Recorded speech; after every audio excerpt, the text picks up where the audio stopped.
Ratio का जो basic use होता है वो होता है, जो बोल रहे हैं, कंपैरिजन के लिए होता है। और आप लोगों ने पढ़ा भी होगा कि जब भी हम लोग रेशियो को लिखते हैं तो रेशियो को हम लोग हमेशा, जैसे अगर ए और कि जैसे अगर ए टू बी है तो हम लोग उसको ए अपॉन बी के फॉर्म में भी लिख सकते हैं, ए अपॉन बी के फॉर्म में भी लिख सकते हैं।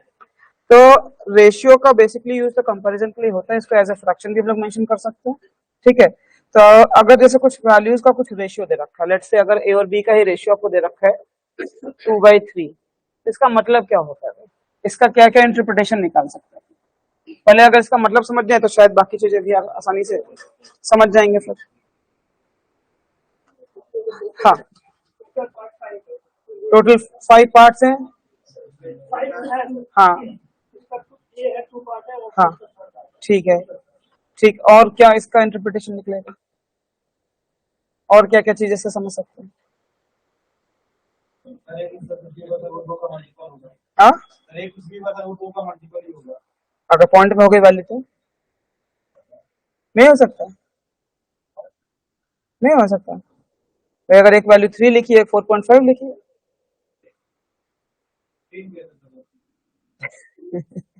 तो ऐसे बहुत सी वैल्यूज हो सकती है ना। मतलब मैं जो बोलूंगा उसमें वैल्यू पॉइंट में चली जाएगी, अगर इंटीजर में लिखेंगे तब ठीक हो, तब सही है बात, है ना। चलो इंटीजर के लिए बात करते हैं, तब आप बोलोगे कि वैल्यू 2 का मल्टीपल होगी, 3 का मल्टीपल। और क्या इंटरप्रिटेशन, भाई देखो इंटरप्रिटेशन का सिंपल सा मतलब जो आप इसको देख के समझ पा रहे हो और जैसा समझोगे वैसे ही सॉल्व करोगे। हाँ, और क्या क्या इसका मतलब निकलेगा, तो वो तो बता ही दिया ना, फ्रैक्शन। हाँ,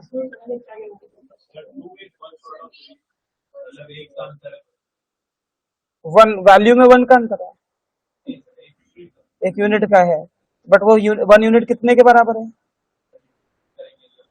तो नहीं बता पाएंगे फिर। तो आप अगर देखो, एक तो सबसे पहली बात है, हालांकि बेवकूफी वाली बात है, मैं बोलूँ B is greater than A, है ना, बट उसको ऐसे ना बोला जाए। उसका अगर मैं बोलूँ कि बी इज 50% ग्रेटर देन ए, तो आपको समझ में आना चाहिए एक इंटरप्रिटेशन ये होता है कि B is 1 unit more than A है। तो अगर ए की वैल्यू 2 है और बी की वैल्यू 3 विच इज 1 ग्रेटर, तो 1 ग्रेटर फ्रॉम 2, तो 1 ज्यादा है 2 से, तो 1/2 लिखिएगा। और 1/2 is what, so you will say कि B is 50% more than that of, अभी राइटिंग में देखिएगा, more than that of A। ठीक है, फिर इसी तरीके से दूसरा इंटरप्रिटेशन होएगा, A के बारे में नहीं बोल सकते कुछ, क्या बोलेंगे, हाँ लेस तो है, कितना परसेंट,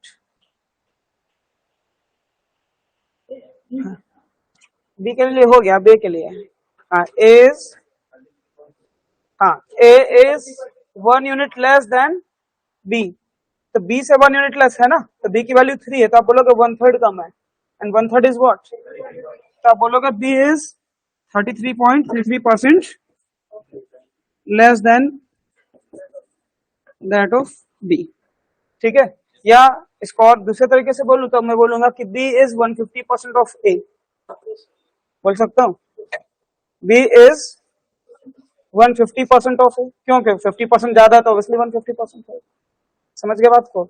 या इसको बोल सकते हो कि A is 66.66% of B, clear है मेरी बात। इसी तरीके से कई ढेर सारे स्टेटमेंट्स मिलेंगे, जैसे अगर मान लो कभी ऐसा बोला जाए 3 लोग हैं, A है, B है और C है, 3 लोग हैं, है ना, अभी कॉमा लगा के बोलते हैं। और फिर आपसे कभी बोले कि value of A and B, value of A and B together is equal to the value of C, कभी ऐसा बोल, value of A and B together is equal to the value of, या इनकम है या salary है, कुछ भी ऐसा बोलता है, तो इसका क्या मतलब है, इससे क्या इंटरप्रिटेशन निकाल पाओगे। या जैसे मान लो ABC कोई वर्क कर रहे हैं और उस वर्क के लिए उनको कुछ पैसे मिले हैं, और उसमें बोला जाए कि share of A and B is equal to the share of C, ठीक है, ऑब्वियसली इन दोनों का सम के बराबर है, तो ग्रेटर ही होएगा, है ना। और क्या निकाल सकते हैं इसके थ्रू, सर अगर एक टोटल वर्क वो 1 कंसिडर कर ले, हाँ और अगर ये कह देते हैं कि ए और बी का शेयर, ए और बी का शेयर मिलाकर सी के बराबर है, तो हम लोग ये एज्यूम कर सकते हैं कि ए अगर 1/4 कर रहा है, बी 1/4 कर रहा है, तो सी 1/2 उसमें शेयर में से पा रहा होगा। ए और बी के बारे में नहीं बोल पाएंगे कि कितना कितना है, बट सी के बारे में जरूर सी बोल के पाएंगे। बारे में बोल सकते हैं। हाँ, यहाँ पे आप ये बोल सकते हैं, इस बात को समझिएगा कि अगर आप ऐसा लिखते हो यहाँ पे ए प्लस बी डिवाइडेड बाई सी आ जाएगा, ए प्लस बी और सी को इधर ले आए, तो क्या ये आपको यहाँ पे 1/1 दिख रहा है? मतलब सी अकेले ए प्लस बी के बराबर काम कर रहा है। तो अगर टोटल यूनिट 2 ले लिया जाए, तीनों का सम कितना है, A plus B plus C, A plus B plus सी, तो अगर टोटल 2 ले लिया जाए तो आप क्या बोलोगे, उसमें सी का शेयर कितना है, 1। तो आप अगर कभी ऐसा स्टेटमेंट आता है कि जो ए और बी का जो अमाउंट है that is equal to the amount of C, तो जो टोटल अमाउंट है उसका हाफ या 50% मिल रहा है सी को, बोल सकते हैं। बात समझ में आ रही है? कई बार क्वेश्चन बोलता है कि जैसे अमाउंट मिल रहा है, टाइम एंड वर्क का क्वेश्चन, अभी हम लोग जब टाइम एंड वर्क पे जाएंगे तो देखेंगे कि work done by A and B together is equal to the work done by C. इसका मतलब टोटल वर्क का 1/2 मींस हाफ कौन कर रहा है, सी का। समझ के बात होती है, स्टेटमेंट्स मिलेंगे आपको, उनका मतलब समझना पड़ेगा। किसी को अभी तो कोई डाउट है? तो ये तो होगी बात रही कि हम लोग रेशियो किस टाइप से देखते हैं। प्रोपोर्शन क्या होता है? अब if some values are proportional तो उसका मतलब क्या होता है?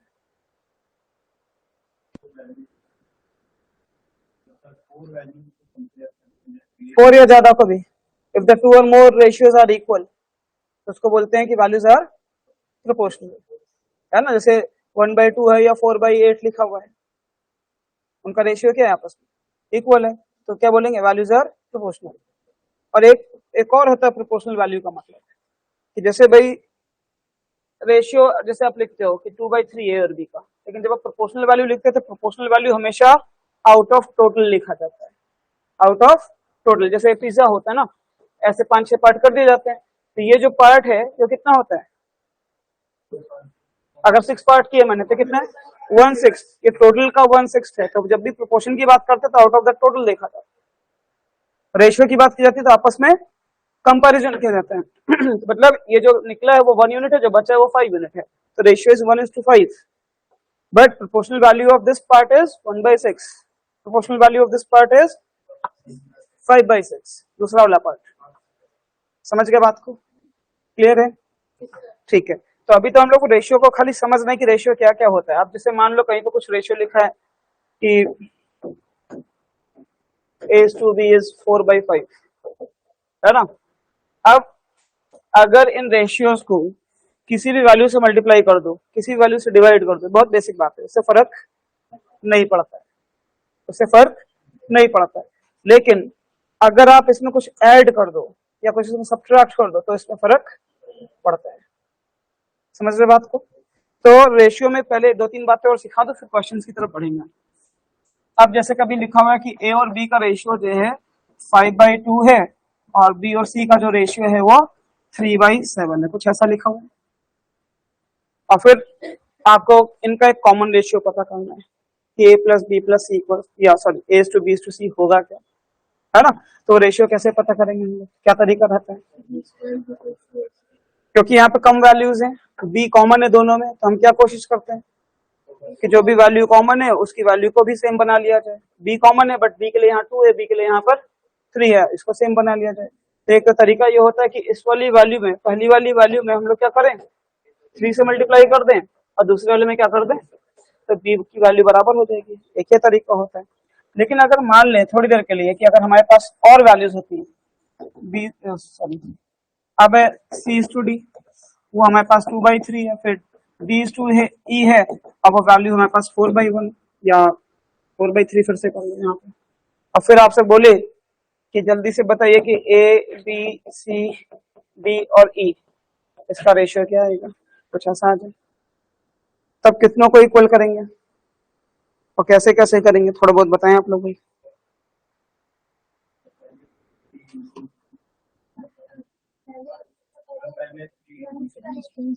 अच्छा वो बताया था डीआई क्लास में, है ना। चलो ठीक है, ध्यान नहीं दिया मैंने। तो बहुत लोगों को पता है, अगर नहीं भी पता है मैं दोबारा बता देता हूँ। देखो आप लोगों को करना क्या है, इसमें कॉमन रेशियो पता करने के लिए आप सबसे पहले वैल्यूज को इस ऑर्डर में लिखेंगे कि ए टू बी है तो नेक्स्ट वैल्यू, अगर बी से एंड है तो अगला वैल्यू बी से शुरू करना है।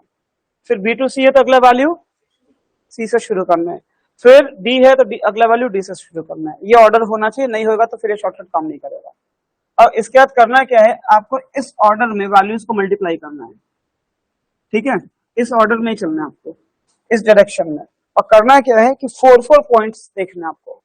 तो अगर आपके पास 2 कॉलम बना है, ये फर्स्ट कॉलम है, ये सेकंड कॉलम है, फर्स्ट कॉलम से सेकंड कॉलम ऐसे डायगोनली जाना है। फिर आप तो अगर आप नोटिस करो कि अगर यहां से स्टार्ट करें तो फर्स्ट 4 वैल्यूज क्या दिख रही हैं आपको, 5 3 2 4, तो 5 इंटू 3 इंटू 2 इंटू 4 कितना आ जाएगा, 120। अगर ये 120 आ रहा है तो this will be the value for a. समझ के बात को। अब क्या करना है आपको, जैसे स्नेक वाला मेथड बताया था कि 4 पॉइंटर स्नेक है। अब वो स्नेक का हेड इधर आया, मतलब ऐसे चल रहा ना, तो उसका हेड यहाँ पे है, टेल यहाँ पे। अब वो 1 पॉइंट और आगे बढ़ेगा, अब यहाँ से सीधे ऊपर की तरफ बढ़ेगा। अब वो 1 पॉइंट और आगे बढ़ेगा तो इधर से टेल एक और आगे आ जाएगा। अब कहाँ पे आएगा भाई, 3 2 4 2, ये 4 वैल्यूज मल्टीप्लाई हो जाएंगे, कितना आ जाएगा 48। फिर उसने एक पॉइंट और आगे बढ़ेगा तो पीछे से एक और वैल्यू छूट जाएगी। अब कौन सी आएंगी, 2 4 2 7, कितना हो गया 112। अब उसने एक पॉइंट और आगे आ जाएगा, तब 4 2 7 3 मिल जाएगा भाई 126। मैं कैलकुलेट नहीं कर रहा, आप ही लोग कर रहे भाई, है ना। और उसके बाद अगर आप नोटिस करोगे, जब वो 1 पॉइंट और आगे बढ़ेगा तो आपको लास्ट वाली 4 वैल्यूज मिल जाएंगे, दिख रहा है। तो आप इनको मल्टीप्लाई कर दे, जैसे लास्ट वाली वैल्यू के लिए 4 वैल्यूज आ जाएंगे, बस इस बात को ध्यान रखिएगा, ठीक है। और पहली वाली वैल्यू के लिए 4 वैल्यूज आ जाएंगी, बाकी सब उसी में थोड़ा बहुत आगे पीछे होती रहेंगे। क्लियर है, कितना आ रहा है भाई,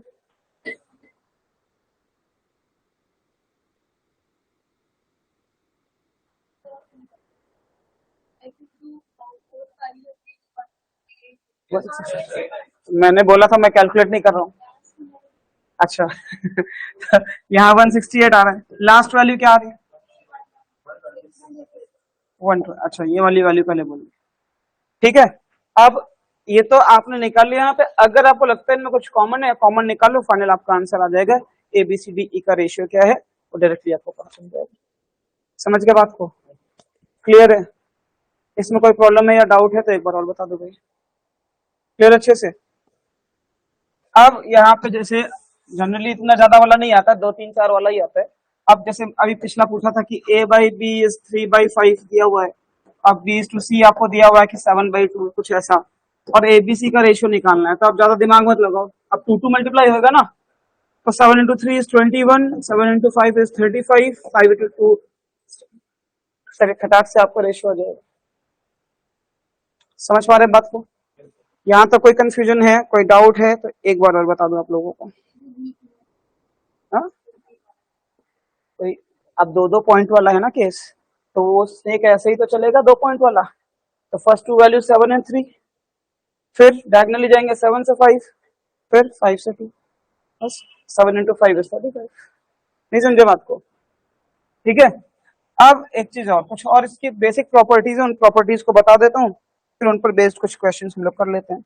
अच्छा, कभी ऐसा लिखा हुआ है a upon B equals to c upon d equals to e upon f equals to g upon h, कुछ भी ऐसा लिखा, जितनी भी वैल्यूज लिखी हो, अगर सब आपस में इक्वल लिखे हुए हैं तो आप ऐसा डायरेक्टली लिख सकते हो कि a plus C plus E plus G, मतलब सारे न्यूमरेटर्स का सम कर दें और सारे डिनोमिनेटर्स का भी सम कर दें, तो रेशियो जो आएगा वो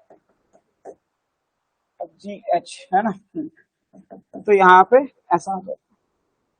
और इस पर बेस्ड बेकार, बहुत बेकार से क्वेश्चन आपको, बेकार इसलिए बिकॉज उसमें बहुत ज्यादा दिमाग वाला क्वेश्चन नहीं होएगा, वो बहुत स्ट्रेट क्वेश्चन होंगे जो स्पीड टेस्ट वगैरह में थोड़ा बहुत पूछा जा सकता है आप लोगों से, ठीक है। तो इस पर बेस्ड जैसे एक क्वेश्चन देता हूँ आप लोगों को। क्वेश्चन है कि if a upon b plus C is equals to b upon c plus a is equals to c upon a plus b, ठीक है। Then each fraction is equal to, तो हर एक फ्रैक्शन की वैल्यू क्या होगी भाई, ये सब आपस में इक्वल है तो उसकी वैल्यू क्या आएगी। बड़ा सिंपल सा क्वेश्चन है फिलहाल,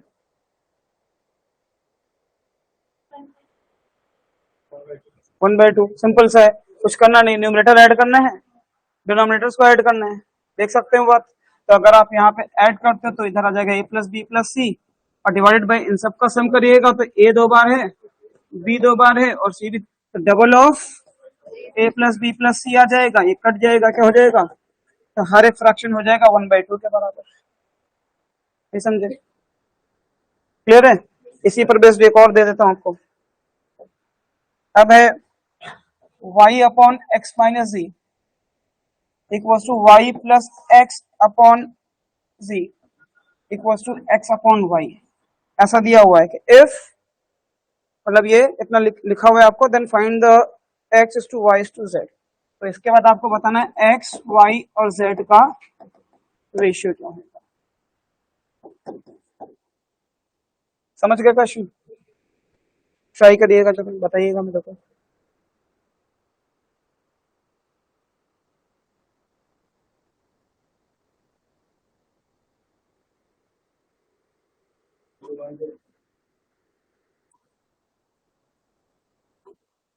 और अगर आप जो भी आंसर निकालेंगे वो आंसर को, वो वैल्यूज के उसमें पुट कर दीजिएगा, सेटिस्फाई भी करना चाहिए। नहीं करेगा इट मीन्स कि आप गलत कर रहे हो, तो पता चल जाएगा, है ना।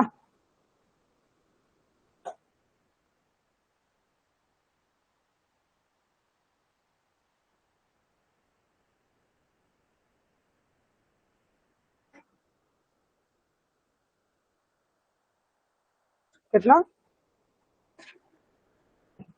4 2 एंड 3। चलिए देखते हैं, बाकी लोग भी बताएंगे, इनको पुट करके देख लो जरा वैल्यूज को।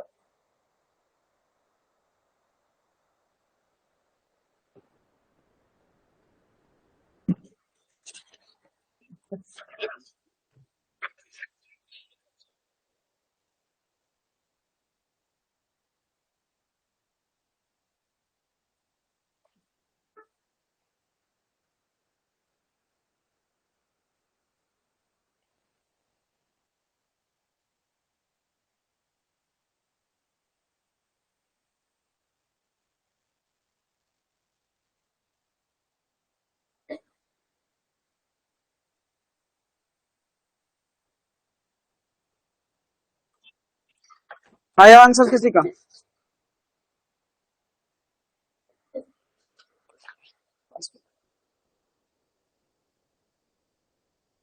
और कितना, 2:1:1, ओके।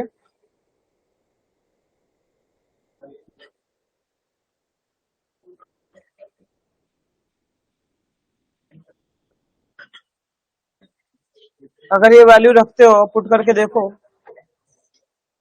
तो सेटिस्फाई करना चाहिए। नहीं आ रहा है, हाँ भाई। और कोई इजी क्वेश्चंस में जाएगा ऐसा, इसको टफ नहीं बोला जाएगा। सर 4:2:3। मतलब यही वाला। Yes sir. अच्छा, तो अगर मुझे सिर्फ ये चेक करना है कि क्वेश्चन का आंसर सही है या नहीं, तो मैं क्या करूंगा कि x की जगह ये, y की जगह ये और z की जगह ये रख दूंगा मैं, और फिर चेक कर लूंगा भाई तीनों में सेम आ रहा है कि नहीं आ रहा है। अगर आ रहा है इट मीन्स कि आंसर 100% करेक्ट है। तो क्या किया आपने, आपने बताया ना कैसे बनाया। सबसे पहले तीनों को ऐड कर लो, न्यूमरेटर को न्यूमरेटर से, डिनोमिनेटर को डिनोमिनेटर से। अगर आपने ऐड किया तो ऊपर की तरफ क्या आ गया आपके पास, double of x plus Y, और यहाँ पे क्या हो गया भाई, z z कट जाएगा, क्या बच जाएगा, x प्लस वाई बच जाएगा, और ये कट जाएगा, इक्वल्स टू क्या आ गया, 2/1 आ गया। समझ गया बात को, क्लियर है इतनी बात। तो अगर इतना आ गया है तो इसके बाद का काम है थोड़ा सा सॉल्व करने वाला है, उसको आपको देखना था भाई, ठीक। तो अगर आप यहाँ पे नोटिस करो कि अगर x और y इक्वल टू 2/1 है, तो मतलब x और y का रेशियो तो आ गया अपने पास, x और y का रेशियो आ गया 2/1। किसी तरीके से मुझे z का रेशियो चाहिए, z की वैल्यू चाहिए, तो उसके लिए क्या किया भाई,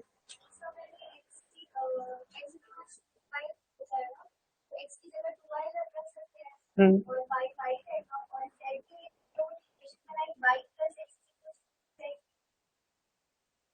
और कुछ इससे आसान कोई बता सकता, सुब्रत आपने क्या किया, वैल्यू पुट करके भी बन सकता है। सर ऐसे 2 निकाल लिया था तो x और y की वैल्यू 2 raised to 1 आ जाएगी और उससे हम लोग z की निकालेंगे 1.5 आ ठीक है, जाएगी जब उसको इक्वेशन। नॉर्मली अगर आप ये वैल्यू भी पुट कर देते वहां पर तो भी आंसर आ जाता, जेड की वैल्यू पता चल जाती। और अगर कोई इश्यू हो तो आप यहाँ पे एक्स की जगह 2a, वाई की जगह सिर्फ ए रख दीजिएगा, तो ए के टर्म्स में आ जाएगा आंसर। बात वही है, फर्क नहीं पड़ना। समझ गए बात को? तो आप क्या करो कि अगर किसी एक में भी, जैसे मान लो y अपॉन एक्स माइनस जी है, तो इसकी वैल्यू क्या आनी चाहिए? 2/1 आनी चाहिए ना। और इसमें x की जगह अगर आप 2 रख दो, y की जगह 1 रख दो, है ना, तो ऑटोमेटिकली आपको पता चल जाएगा कि इसकी वैल्यू क्या आने वाली है। क्लियर है मेरी बात? और अगर 2 नहीं रखना चाहते तो यहाँ 2 और यहाँ पे सिर्फ a रख दो, आपको अपने आप पता चल जाएगा। यहाँ पे आ रहा है 2a और यहाँ पे कितना आ रहा है आपके पास, सॉरी उल्टा हो गया, यहाँ पे हो गया आपके पास a और यहाँ हो गया 2a minus Z equal to 2/3। Solve कर लेंगे, z की वैल्यू हो जाएगी आपके पास, ए के टर्म्स में आ जाएगी, रेशियो तो पता ही चल जाएगा ना। तो आसान क्वेश्चन, इसमें कुछ ज्यादा है नहीं फिलहाल। तो बेसिकली सिर्फ समझना है कि अगर कभी वैल्यू आपस में इस टाइप से लिखी हो तो आप उनको डायरेक्टली न्यूमरेटर्स को सारा ऐड कर लो और डिनोमिनेटर्स को ऐड कर लो, तो उनका जो सम होएगा वो उसी रेशियो में आएगा, मतलब न्यूमरेटर्स का और डिनोमिनेटर्स का, जिस रेशियो में सारी वैल्यूज हैं। आई होप ये क्वेश्चन समझ में आ सकते हैं, कोई डाउट तो नहीं है अभी? ये बहुत बेसिक बातें हैं, ये पता होनी चाहिए सबसे पहले से। क्लियर है? अब थोड़ा सा जल्दी जल्दी बताएंगे आप लोग, है ना। चेंज कर दो इसको। आप जैसे मान लीजिए कभी ऐसा लिख के आता है कि 2a equals to 3b equals to 4c, then आपसे पूछेगा कि a b c का रेशियो कितना है, जल्दी से बता पाएंगे? 2 3 4, यहाँ 2 रखोगे तो 4 आएगा, यहाँ 3 रखोगे तो 9 आएगा, 4 रखोगे 16 आएगा, ये बराबर है आपस में। जो भी बोल रहे हो वैल्यू रख के देख लो भाई। नहीं, कुछ भी बोल लो।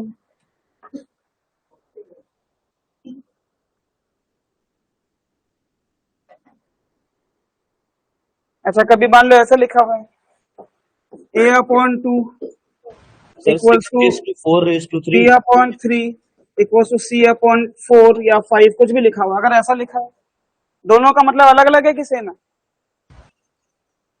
पहले बताओ, दोनों का मतलब अलग अलग है कि सेम है? अलग अलग है ना। तो अगर आप दोनों से सही तरीके से समझिएगा, जैसे अगर मैं पहले सॉल्व करके दिखा देता फिर आगे बात करूंगा। सिर्फ अगर इन दो को देखो तो क्या आप a upon B equal to 3/2 बोल सकते हैं? सर इससे क्या आ जाएगा? हाँ सुब्रत, एक मिनट बस, तो 3/2 आ जाएगा। अगर आप इसको देखो तो b upon C equal to 4/3 आ जाएगा। तो आपको a बाई बी का रेशियो पता है, b बाई सी का रेशियो पता है, आप क्लब करके निकाल सकते हो। ये सिर्फ क्रॉस चेक करने के लिए है कि हाँ उतना जो मैं बताऊंगा उतना आएगा कि नहीं आएगा। ठीक है, तो एक बार देख लो जरा कितना आ रहा है भाई। यहाँ पे ए और बी कितना लिख रहे हो? 3/2। बी और सी कितना आ रहा है भाई? 4/3। तो अगर ए बी सी का रेशियो चेक किया जाए कितना गया? 12, 8 और 6 दिख रहा है, तो सिंप्लीफाई कर लो भाई, तो 6 4 एंड आ रहा है, आ रहा है।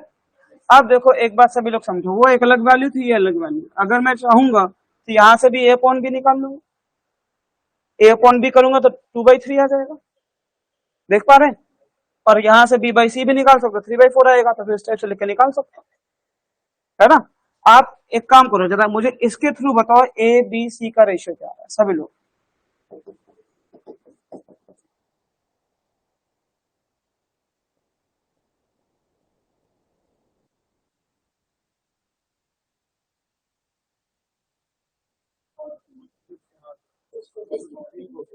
कितना रहे इसमें,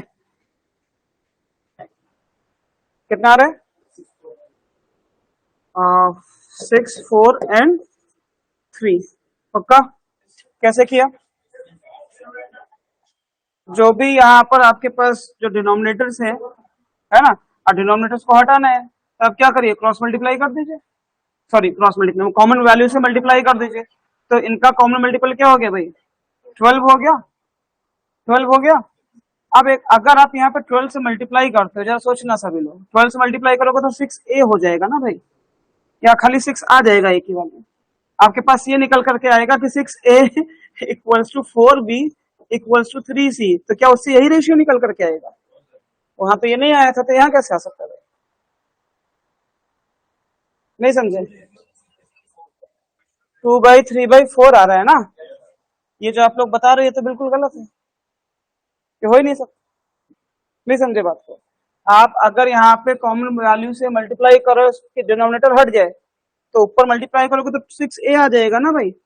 12 मल्टीप्लाई करोगे 2 से कट जाएगा, 6A आ जाएगा। 6A equals to 4, B equals to 3C, तो ये तो रेशियो नहीं हुआ।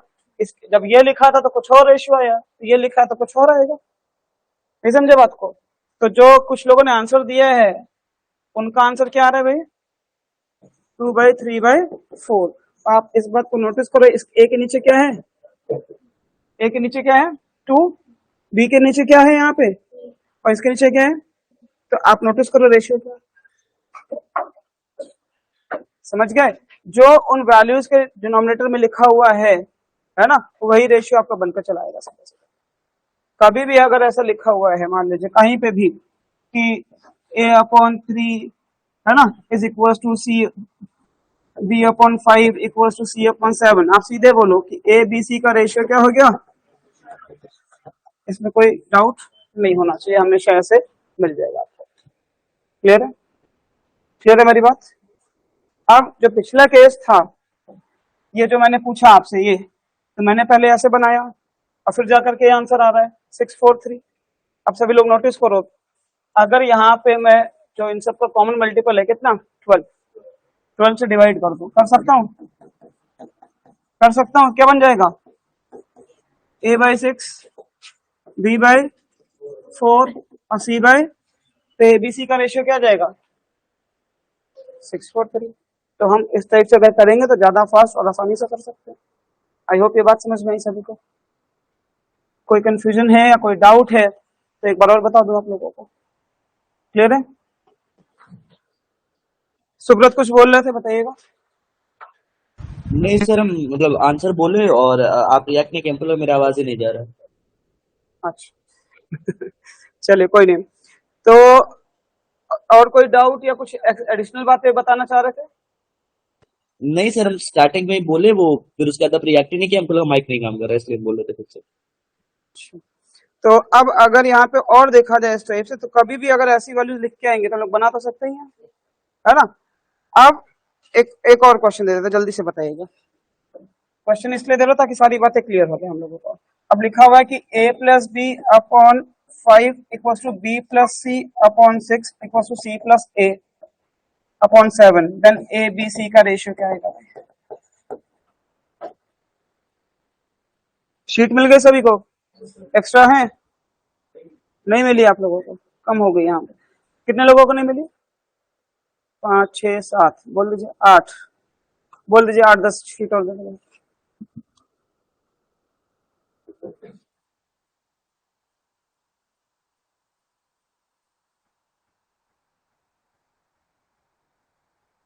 इसको बनाओ, फिर एक क्वेश्चन और देता हूँ।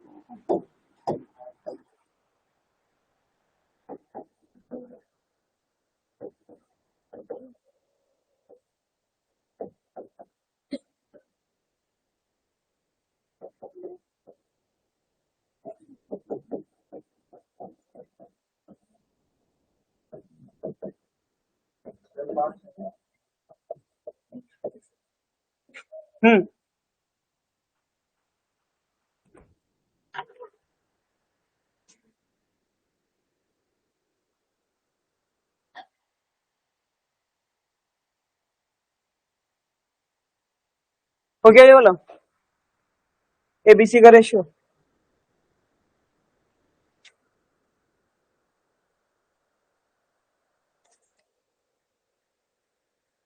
ये वाला हो गया?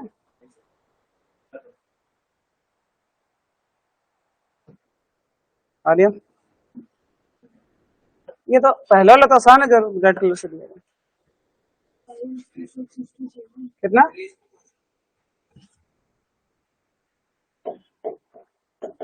ये आ रहा है ABC का रेशियो। अच्छा, बाकी लोग बताएं। 3 to 4। ओके, क्या किया? काफी लोग आंसर नहीं निकाल पा रहे, अभी लग रहा है देख करके। कुछ है नहीं भाई, बड़ा आसान सा है। अगर a प्लस बी है ना और b प्लस सी और c प्लस a का रेशियो निकाला जाए तो 5, 6, 7 ही तो आएगा, जैसा भी सिखाया गया। तो अगर a plus B equals to 5k मान लो या कुछ भी ले लो, b plus C equals to 6k ले लो या 6 ही ले लो, फर्क नहीं पड़ता उससे, और c plus a equals to 7 ले लो, है नहीं। तो उससे होगा क्या कि अगर मैं लिख दूं यहाँ पे कि a plus B equals to 5k ले लेते हैं, चलो, है ना, b plus C equals to 6k, तो c plus a equals to what 7k। सबको सॉल्व कर लो, सम कर दो तो क्या देगा भाई,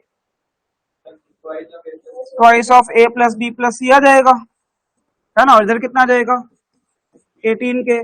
तो मतलब क्या हो गया, a प्लस बी प्लस सी की वैल्यू कितनी आ गई भाई 9k। बात समझ में आती है। अगर आप b और c की वैल्यू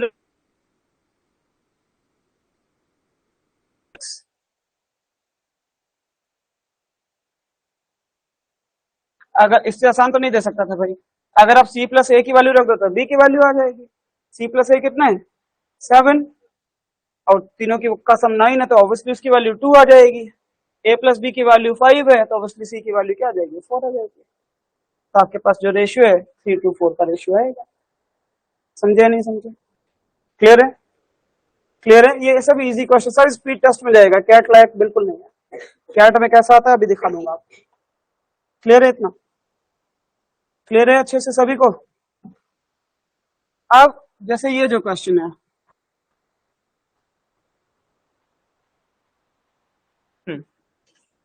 अब इसमें दिया हुआ है आपको a upon b equals to c upon d equals to e upon f equals to 5, then this value equals to what, इसकी वैल्यू क्या आएगी?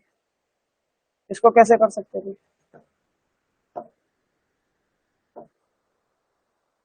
ये थोड़ा सा देखने में खतरनाक टाइप का लगेगा, है बड़ा आसान सा। 5 ही आएगा। क्यों आएगा 5?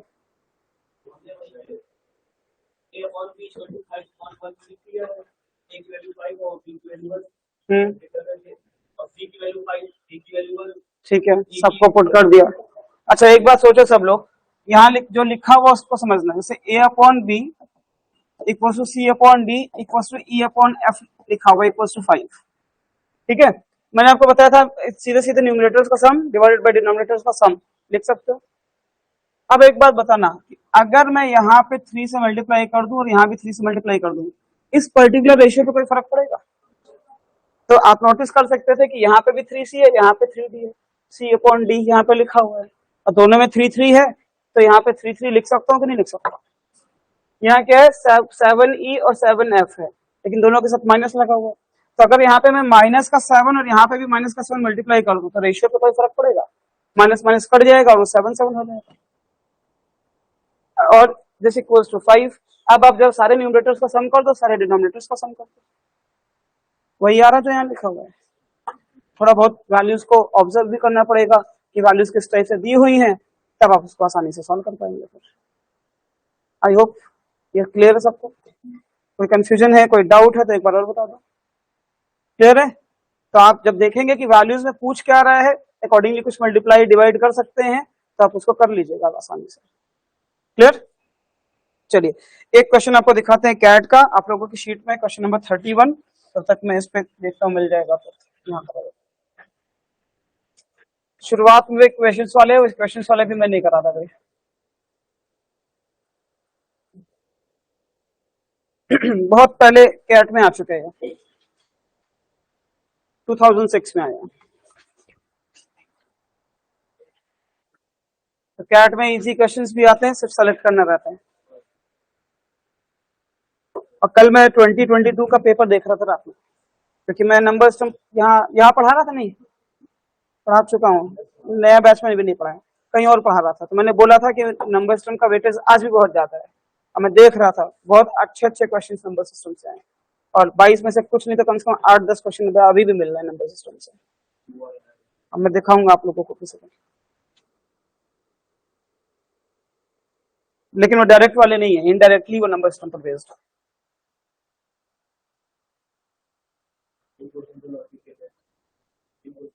हाँ, जहाँ पे बिलोसिफ लॉजिक से बनेगा सब नंबर सिस्टम। कल मैंने तीनों पेपर देखा पूरा,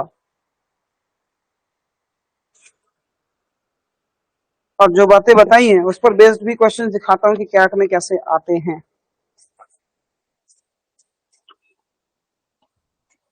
2020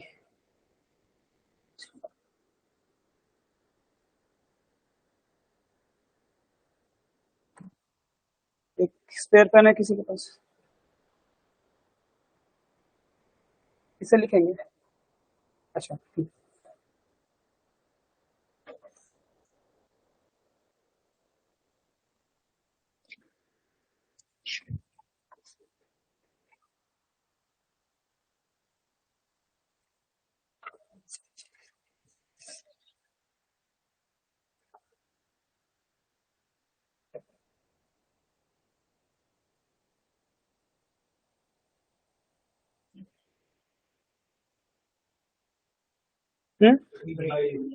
ओके, ये ले लीजिए, कॉमन कॉमन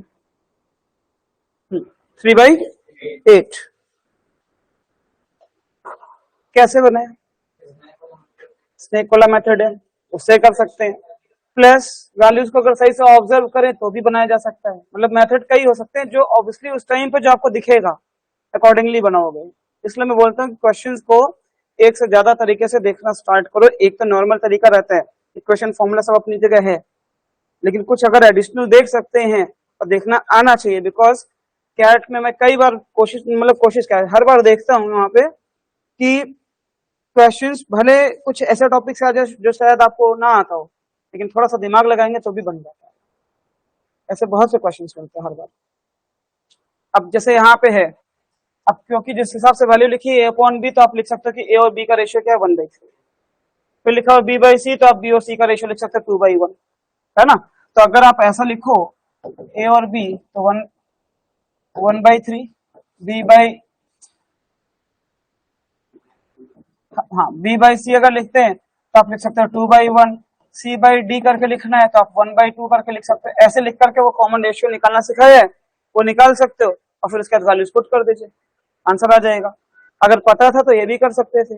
अगर थोड़ा और अगर दिमाग लगा लिया जाए तो उसको भी देख लेते हैं जरा। इस टाइप से हो जाएगा, ये बताना पड़ेगा, हो जाएगा। चलो, अब अगर मैं फोकस करूं कि मुझसे पूछा क्या जा रहा है, जो पूछा जा रहा है उसमें लिखा है ABC/DEF, ऐसा लिखा हुआ है, समझ गया।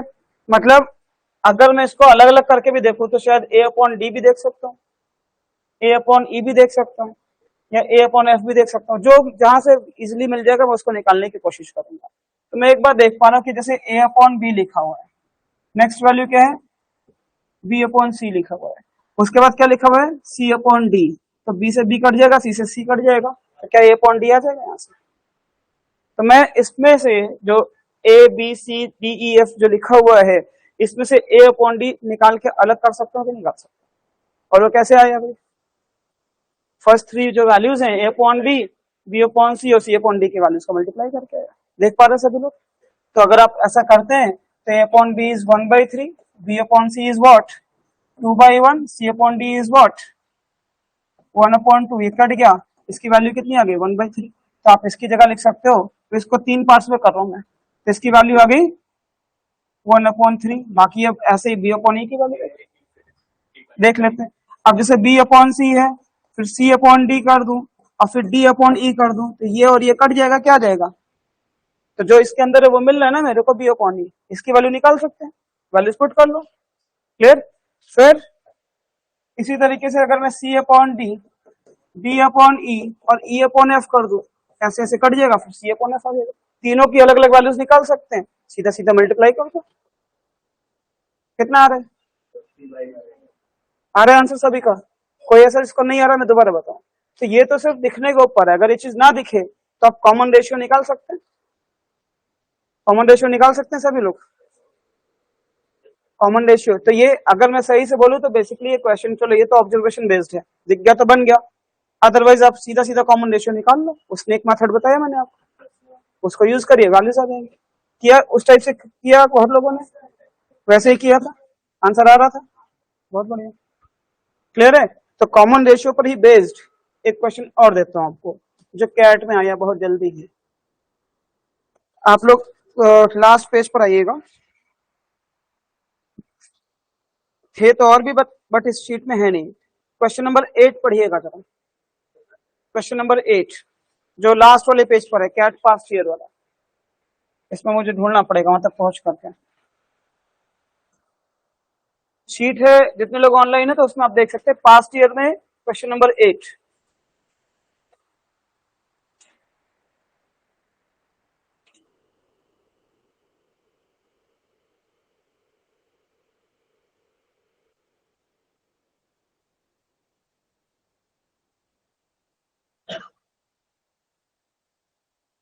मुश्किल है इसमें।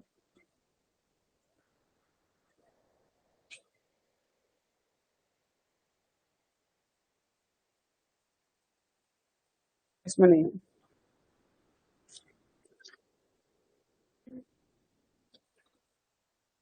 होना तो चाहिए।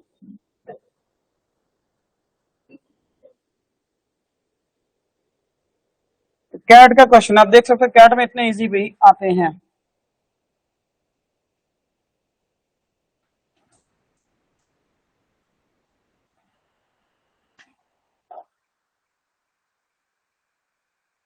है नहीं, इसमें कुछ कर नहीं सकते।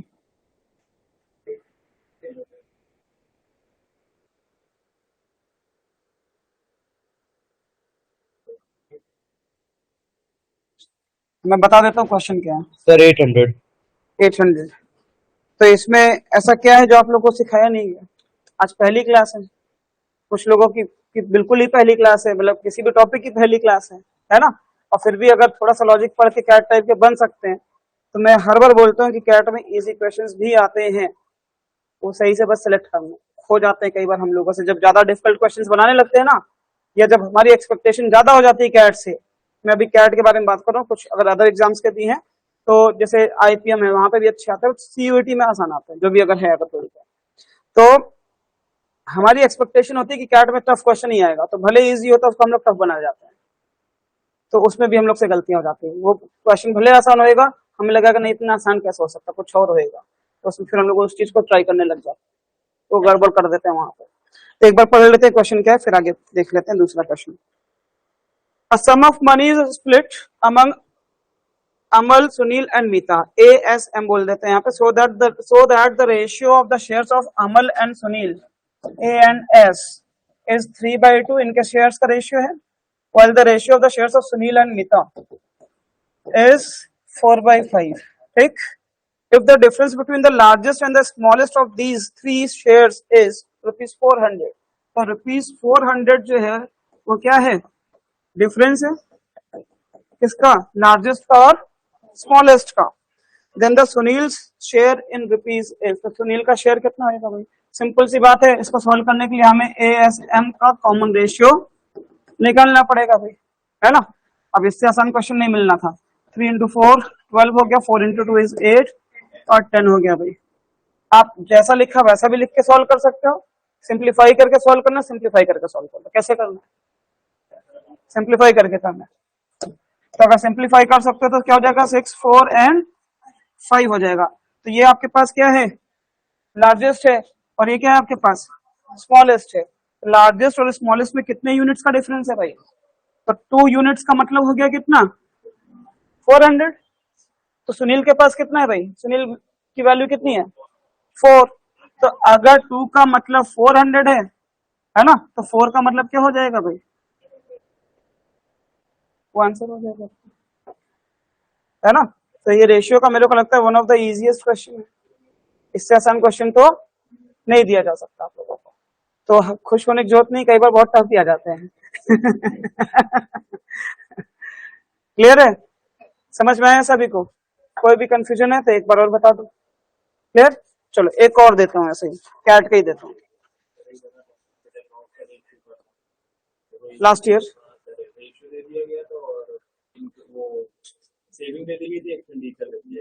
तो सबसे आसान होता है इस टाइप का।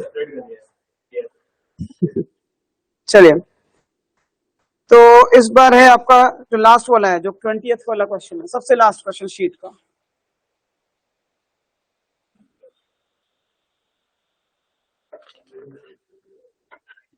सबसे लास्ट वाला क्वेश्चन नंबर 20, सेकंड लास्ट है नहीं, हाँ यही वाला क्वेश्चन। क्या मैं लिख देता हूँ, जिनके पास, जो लोग ऑनलाइन है शीट जरूर देखें भाई। C1, C2, C3, C4, C5 are the 5 companies. The profits made by C1, C2, C3 are in the ratio of 9, 10 and 8. ये इनके प्रॉफिट्स का रेशियो है।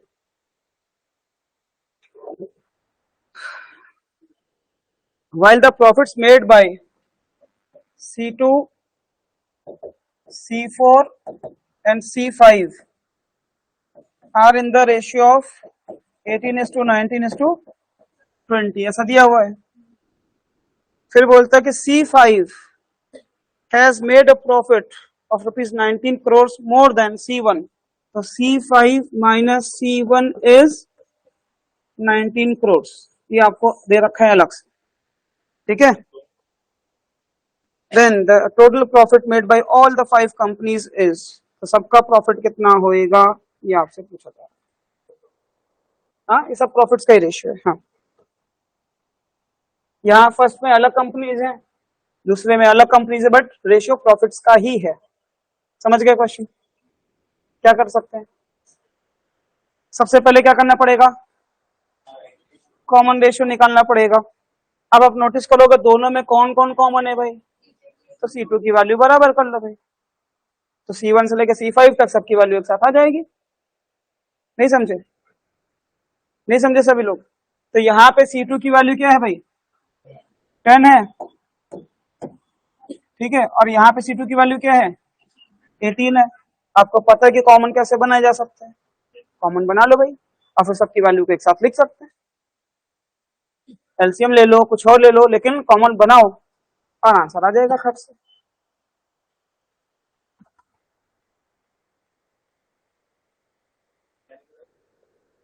सभी का प्रॉफिट्स का सम बताना है। Then the total profit made by all the 5 companies is,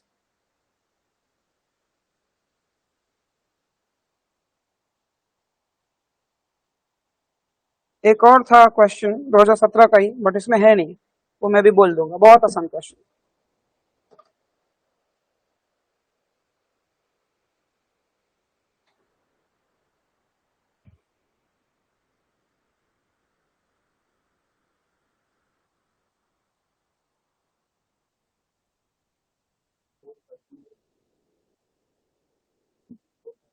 है ऑप्शंस में, शीट नहीं मिली, बोल दिया था बाहर, नहीं बाहर बोल दिया था। अच्छा सर 438 438 48 448 438 438, ओके ठीक है आपका। तो सिंपल सा है फिलहाल, ज्यादा कुछ है नहीं। आपको जो एक ही हिंट है वो है कि दोनों में कॉमन है C2 के वैल्यू को सेम बनाना है। यहाँ पे C2 इज 10, यहाँ पे C2 इज 18, दोनों का कॉमन मल्टीपल क्या होता है भाई, 90। तो आप क्या करेंगे, यहाँ वाली वैल्यू को फर्स्ट वाले केस में आप क्या करिए, सबको 9 से मल्टीप्लाई कर दो, यहाँ पे सबको आप 5 से मल्टीप्लाई कर दो। तो मैं अगर अब C1, C2, C3, C4 और C5 सब एक साथ लिखूंगा तो क्या हो जाएगा भाई, यहाँ पे पहले तो 9 से मल्टीप्लाई करना है, तो 9 से मल्टीप्लाई करते ही क्या बन जाएगा, ये 81 बन जाएगा, 90 बन जाएगा, और C3 क्या बन जाएगा, 72 बन जाएगा, है ना। अब जब इस वाले में आप जब 5 से मल्टीप्लाई करेंगे तो 18 इंटू 5 90 बन गया ना, जब ये 90 बन चुका तो सबको एक साथ आप लिख सकते हो। तो यहाँ पे कितना बन जाएगा, C4 95 बन जाएगा, C5 कितना बन जाएगा, 100 बन जाएगा। अब आपसे बोलता है कि C5 को C1 से 19 करोड़ ज्यादा मिल रहा है, और यहाँ पे अच्छी बात यह है कि C5 की वैल्यू 100 है, इसकी वैल्यू 81 है, डिफरेंस भी एग्जैक्टली 19 का ही है, तो 19 का मतलब 19 करोड़ है, तो यहाँ पे 1 यूनिट का मतलब 1 करोड़ है, तो टोटल कितनी वैल्यू है, उन सबका सम कर लो। टोटल सबका, सारी कंपनीज का प्रॉफिट पूछा है, तो आपको क्या करना है, इन सबका सम करना है खाली, वो आंसर हो जाएगा। ये भी कैट का ही क्वेश्चन है, हालांकि अभी तो सेलेक्ट करके बता लो कि ये कुछ अच्छे भी हैं, उन पे आएंगे अभी थोड़ी देर के बाद। क्लियर है, बात समझ में आई? चलो एक और दे देते हैं, इजी सा क्वेश्चन है, वो भी कैट का ही है, इस आपकी शीट में नहीं है। हो गया ये सबका। नेक्स्ट पर आ जाए। अगला जो क्वेश्चन था वो ये था, हालांकि मैं ग्रुप पे डाल दूंगा तो आप लोग को भी मिल भी जाएगा। If A B and C are three positive integers, ठीक है, A B and C are positive integers such that A and B are in the ratio of 3:4. A and B are in the ratio of 3:4, while B and C are in the ratio of 2:1. ऐसा दे रखा आपको। Then which one of the following, मैं option दूंगा।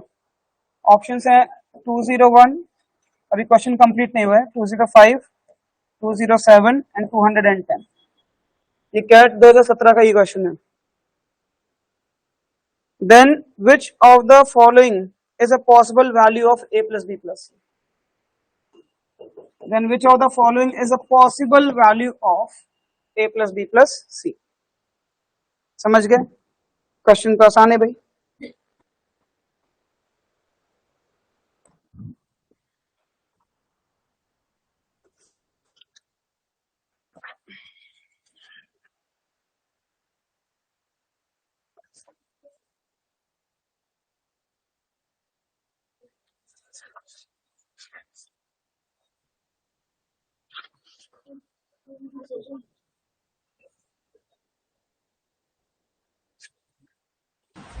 Sir 207।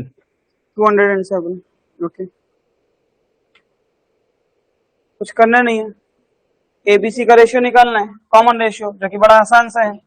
तो अगर ABC के common ratio की बात की जाए तो क्या आ रहा है भाई, 6, 8 और 4, तो 3, 4, 2 बोल सकते हैं सिंप्लीफाइड वे में, है ना। अब ये बोलता है कि these values are positive integers, आपको पॉइंट वगैरह में वैल्यू लेनी नहीं है, तो इनका सम भी पॉइंट में नहीं आएगा, है ना। तो अगर ये 3 है, ये 4 है, ये 2 है, तो हो सकता है कि ये 3a हो जाए, ये 4a हो जाए और ये 2a हो जाए। तो अगर आप सम करोगे तो क्या हो जाएगा, 9a। a की वैल्यू कुछ भी हो सकती है, और कुछ भी होगी तो वो क्या होगी, वैल्यू इंटीजर ही होगी, क्योंकि दोनों का प्रोडक्ट भी इंटीजर होना चाहिए। तो जो भी आंसर होगा that answer must be a multiple of 9। 9 का डिविजिबिलिटी रूल पता है सबको कि डिजिट्स का सम 9 से डिविजिबल होना चाहिए। यहाँ नहीं है, यहाँ नहीं है, यहाँ नहीं है, 207 इज डिविजिबल बाय 9, तो this is a possible value. बस समझ गए, क्लियर है। चलो, तो ये तो होगी बात रेशियो की। रेशियो पर बेस्ड हम लोगों को और भी कुछ बेटर बेटर क्वेश्चंस मिल सकते हैं, अभी उस पर भी आते हैं। हाँ नहीं, 3-4 क्लास होगी कम से कम, तब जाके चीजें क्लियर होंगी, है ना। SI CI वो छोटा सा टॉपिक था, बहुत ज्यादा चीजें नहीं थी, कंसेप्ट के नाम पे उतना ही है जितना मैंने आप लोग को बताया। क्वेश्चंस और मिल सकते हैं, लेकिन कॉन्सेप्ट उससे ज्यादा मिलेंगे। इंस्टॉलमेंट तक करा दिया था ना, इंस्टॉलमेंट से ज्यादा कुछ है ही नहीं, इसलिए 2 ही क्लास का, ठीक है। तो ये तो होगी बात रेशियो की। रेशियो पर बेस्ड क्वेश्चन अभी कराऊंगा आप लोगों को, और लेकिन बेटर क्वेश्चन ही कराऊंगा, ठीक है। तब तक अब बात करूंगा आप लोगों से थोड़ा बहुत प्रोपोर्शन के बारे में। प्रोपोर्शन, है ना।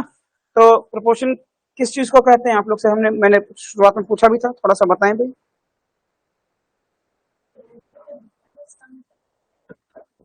If the two ratios are equal, then the values will be proportional. Then the values will be proportional. तो वो तो प्रोपोर्शनल वैल्यूज हो गई। एक बात और बोली जाती है, कंटिन्यूड प्रोपोर्शन। कंटिन्यूड प्रोपोर्शन का मतलब क्या होता है,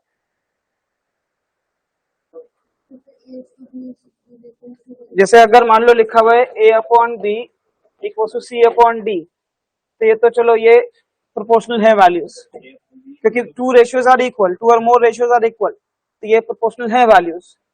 बट कंटिन्यूड प्रोपोर्शन का मतलब क्या है, अगर आप 3 वैल्यूज के लिए बात कर रहे तरीके से, तो अगर जैसे मान लो यहाँ पर 4 वैल्यूज हैं, तब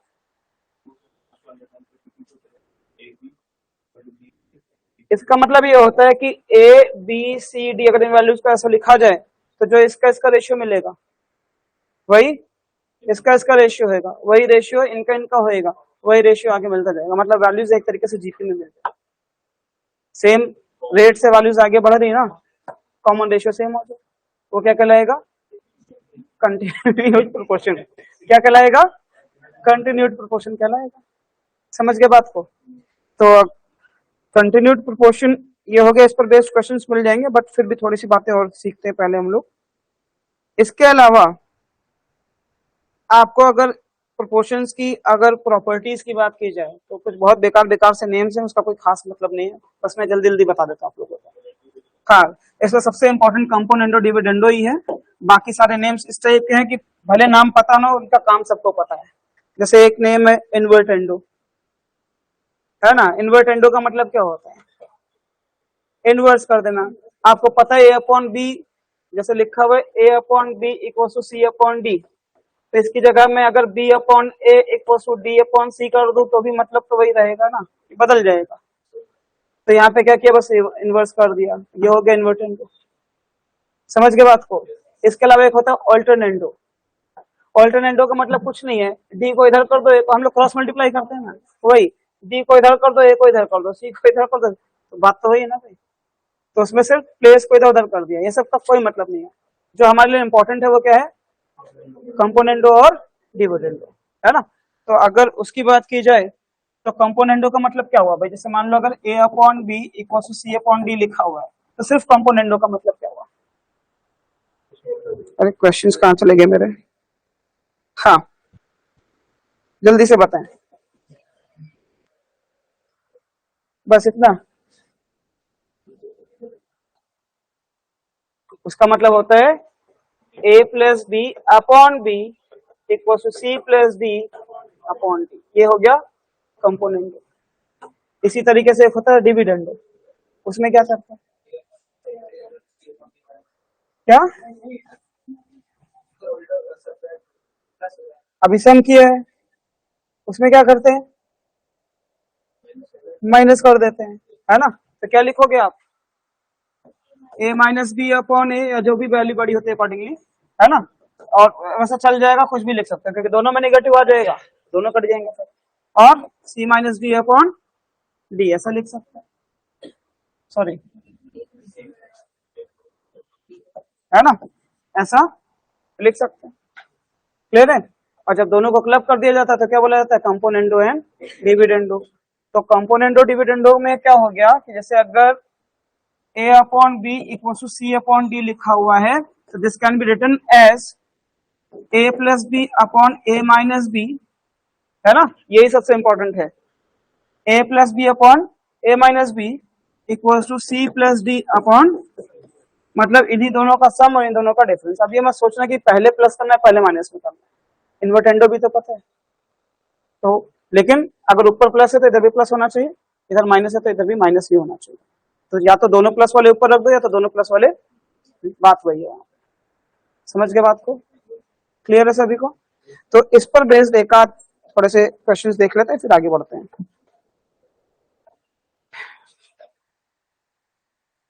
क्वेश्चन नंबर 61 है, जैसे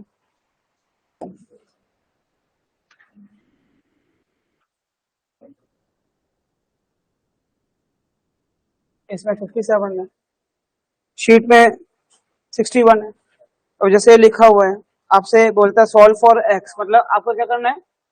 एक्स की वैल्यू बताना है।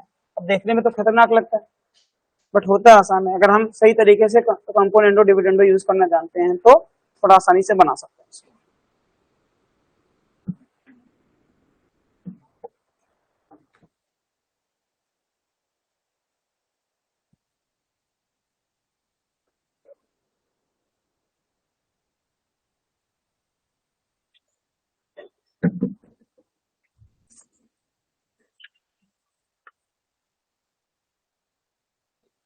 क्वेश्चन बहुत आगे पीछे करके हैं।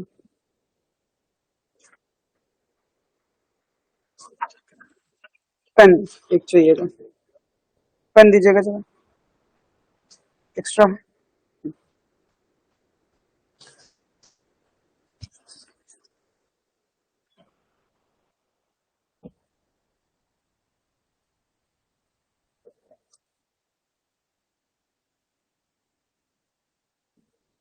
हो गया?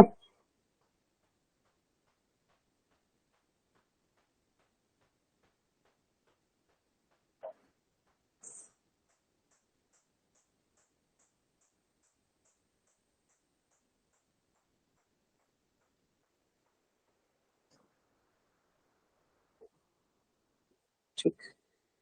हम्म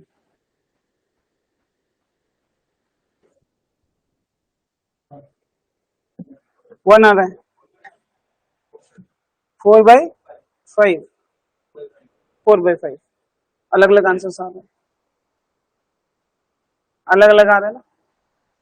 सबसे पहली बात कि जैसे इस टाइप के क्वेश्चन दिख रहे हैं, हालांकि अभी तक तो बनाया नहीं हम लोगों ने, लेकिन हम लोगों ने अभी तक एक बात देखी थी कि जैसे अगर a plus B equals to C upon D लिखा हुआ है तो हम लोग उसमें कंपोनेंट और डिविडेंड यूज कर पाते थे, है ना।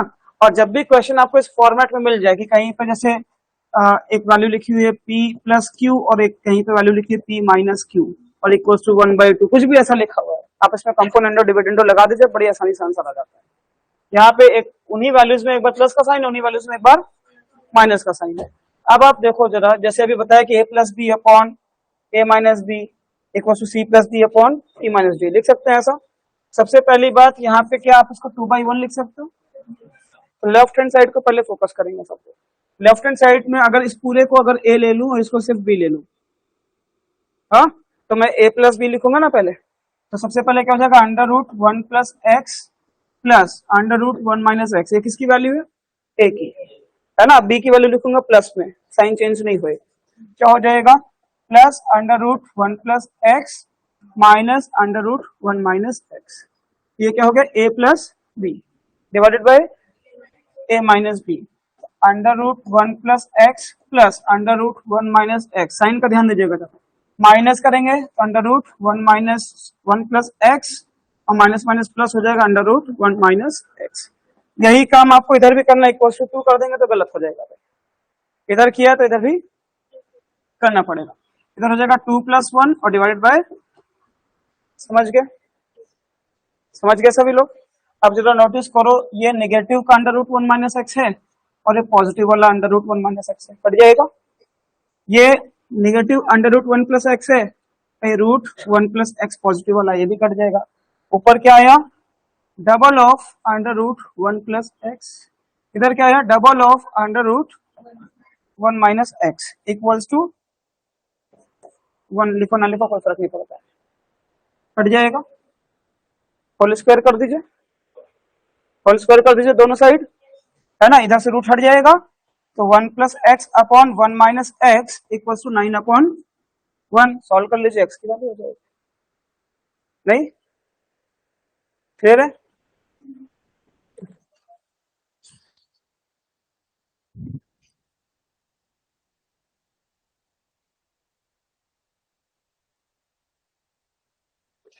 क्लियर है सभी को। एक और क्वेश्चन अपनी तरफ से देता हूँ, फिर आपका शीट से एक और दूंगा, फिर हो गया सभी का, कितना आ रहा है आंसर, यस 4/5, यही आ रहा था कुछ लोगों का ना, ऐसे ही किया था।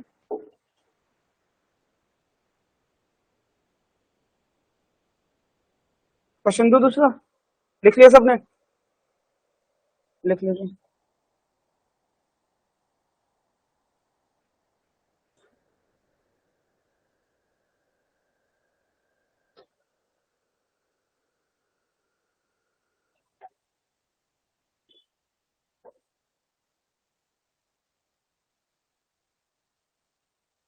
अभी जो क्वेश्चन है आपका अगला, वो है find the value of x plus A upon x minus A plus x plus B upon x minus B, इसकी वैल्यू बतानी क्या होएगी, है ना। If x equals to 2ab upon a plus B, x की वैल्यू ये है और आपको बताना है कि इसकी वैल्यू क्या होगी, ये क्वेश्चन है।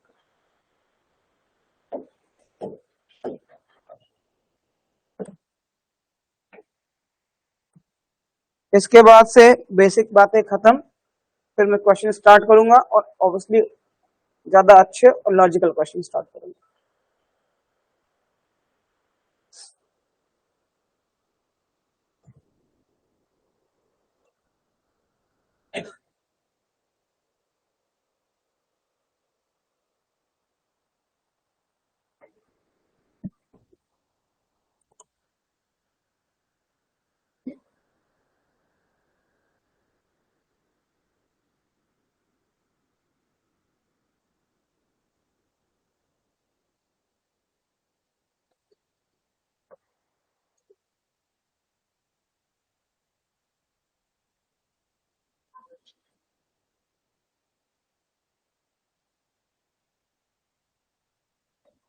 यही कंपोनेंडो डिविडेंडो यूज करना है, सही तरीके से यूज करना है। उसको देखो कि हम यूज कर पा रहे कि नहीं कर पा रहे सही तरीके से, इसमें दिखता नहीं, बस प्रॉब्लम ये है।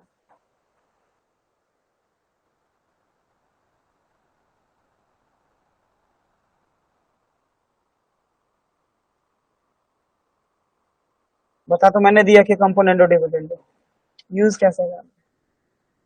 देखो यहां से डायरेक्टली नहीं करोगे, इफ यहाँ लगा है ये गिवन है आपको, तो ऑब्वियसली इसको यूज करते हुए इसको, तो यहां से यहां जाना है ना कि यहां से यहां जाना है, समझ रहे हो ना। तो इसके थ्रू यहाँ कैसे पहुंचना है ये सोचना पड़ेगा। कुछ किसी को क्लिक कर रहा है वैल्यूज को देख कर, एक्स की वैल्यू इतनी खतरनाक पुट करेंगे तो भयानक इक्वेशन बन जाएगी, नहीं टू सिंप्लीफाई ही करना है, कैसे करना है करके देखिए। देखो यहाँ पे समझने वाली बात क्या है, यहाँ क्या मिल रहा है, x प्लस ए और x माइनस ए। क्या कंपोनेंडो डिविडेंडो में कुछ ऐसी ही वैल्यू मिलती थी, जैसे a अपॉन बी लिखा होता था तो हम लोग a प्लस बी और a माइनस बी तो करते थे। तो यहां से आपको क्या ये स्ट्राइक नहीं करेगा कि अगर कहीं x अपॉन ए की कुछ वैल्यू मिल जाए तो कंपोनेंडो डिविडेंडो लगा सकते हैं। और आप नोटिस करो यहाँ पे, अगर यहाँ से a इधर ले आऊं तो x upon A equals to 2b upon a plus B मिलेगा। क्या यहां से अब कंपोनेंडो डिविडेंडो लगा करके इस साइड में x प्लस ए और x माइनस ए नहीं ला सकता हूं, लाया जा सकता है। तो मुझे इस पार्ट की वैल्यू पता चल जाएगी। इसी तरीके से जो लिखा हुआ है इसमें से मैं अगर x प्लस बी और x माइनस बी है तो मुझे x के नीचे b लाना चाहिए। तो अगर इधर से मैं b निकाल ले हूं तो क्या बचेगा, 2a upon a plus B. और अब इसमें कंपोनेंडो डिविडेंडो लगा दो तो लेफ्ट हैंड साइड पे क्या मिलेगा, x plus B divided by x minus B. Generally ऐसे क्वेश्चंस में 2 ही आंसर आता है वैसे, है ना, फिर भी एक बार हम लोग सॉल्व करके देखेंगे, ठीक है। तो अगर आप यहाँ पे कंपोनेंडो डिविडेंडो लगाओ तो x plus A upon X minus ए हो जाएगा भाई, होएगा। और यहाँ क्या हो जाएगा, 2b plus A plus B, 2b minus A minus B. समझ गए। तो सिर्फ इस पार्ट को देख लो कि इधर से क्या रहा है, फिर यहाँ पुट करके फिर इसको निकाल लेंगे। तो यहाँ से क्या आ गया आपके पास, 3b plus A divided by कितना आ गया, b माइनस ए। तो चलो इसकी जगह पे ये पुट कर देते हैं यहाँ पे, 3b plus A divided by b minus A plus इसकी वैल्यू देखेंगे, है ना।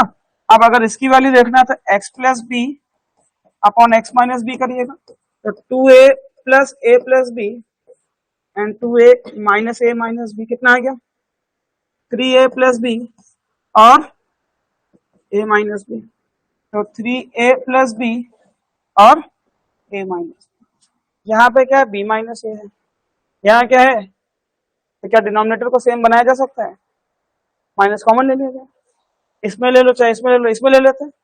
इसमें अगर माइनस कॉमन ले लेते हैं तो यहाँ पे b माइनस ए की जगह क्या आ जाएगा, a माइनस बी, और ये माइनस ब्रैकेट के बाहर आएगा ताकि सारी वैल्यूज बदलेंगे। समझ पा रहे बात को। अब क्या हो रहा है, बाकी रफ कर दो चलेगा।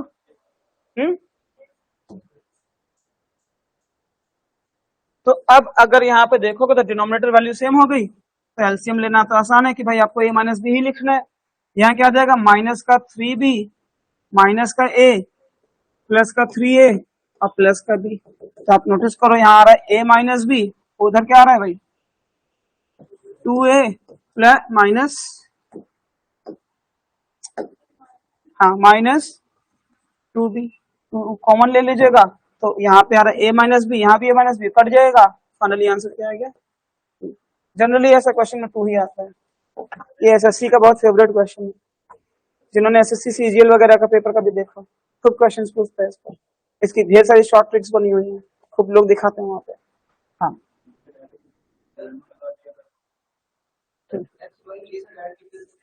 क्या कह रहे हैं, किसको एक्स कैसे, यहाँ पे डायरेक्टली वो तो तब करते जब दो वैल्यूज इक्वेशन मतलब इक्वल में लिखी रहती है तब करते हैं ना, अकेले अकेले वैल्यू में कैसे करें। वो जो आपको कंपोनेंडो डिविडेंडो वाला बताया है वो तो तब लिखेंगे जब वैल्यूज प्रोपोर्शनल होंगी, ऐसे थोड़ा कि सिर्फ इसमें लगा दिया इसमें लगा दिया लिख दिया, नहीं समझे बात को? ठीक है, क्लियर है? क्लियर है सभी को? कोई कंफ्यूजन या कोई डाउट है तो एक बार और बता दो भाई। हाँ, अब यहां से मैं बेसिक क्वेश्चंस को हटा रहा हूं बिकॉज बेसिक्स में इससे ज्यादा नहीं है, बट क्वेश्चंस अगर बनेंगे तो क्वेश्चंस बहुत ज्यादा अच्छे वाले बनेंगे। उसका एक एग्जांपल पहले दिखाता हूं आप लोगों को, ठीक? और अचानक से लेवल बदलेगा आप शीट है सबके पास? नहीं है शीट में अब आपको देखना है क्वेश्चन नंबर 16। मैं बोलता हूं तब तक। क्वेश्चन नंबर 16 बहुत बढ़िया क्वेश्चन, वो कैट पास्ट ईयर वाला प्रिंट दे दीजिए। अब किसके पास नहीं है?